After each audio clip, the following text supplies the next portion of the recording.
النصر في مهمة سهلة بكأس الملك أمام العدالة.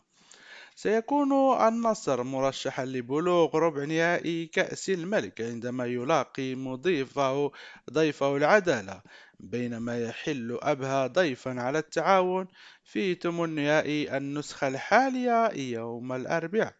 ويستضيف النصر الباحث عن لقبه الأول ببطولة كأس الملك منذ 1990 العدالة المتعثر على أرض ملعب الأمير عبد الرحمن بن سعود في مقر النادي، في تكرار لمواجهتهما في ربع نهائي نسخة 2020، والتي انتصر فيها الأصفر بهدف مهاجمه المغربي السابق عبد الرزاق حمد الله. ولم يسبق للعدالة أن حقق أي انتصار أو تعادل في تاريخ مواجهاته مع النصر، والتي بدأت في كأس ولي العهد عام 2002، ومن ثم 4 مواجهات متتالية، واحدة في كأس الملك عام 2020، و3 في مسابقة الدوري، آخرها شهر أكتوبر الماضي عندما فاز النصر 4-1. وفي المباراة الأخرى يحل أبها ضيفا على التعاون بطل نسخة 2019، إذ جمعتهما مباراة واحدة في بطولة كأس الملك كانت في نسخة موسم 2019-2020، وانتهت بفوز أبها بهدف دون رد. وفي خبر آخر، الهلال يأمل في مواصلة تفوقه على الاتفاق بكأس الملك.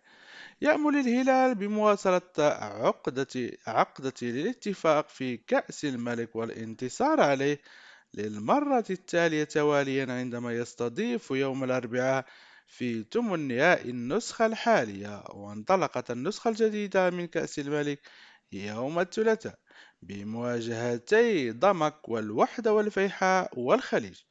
والتقى الفريقان مرتين بكأس الملك خلال أعوام الأربع الماضية، أولهما في نسخة 2019 عندما حقق الهلال فوزا دراميا على مضيفه الاتفاق 3-2 في الوقت الإضافي بفضل هدف البيروفي أندري كاريو.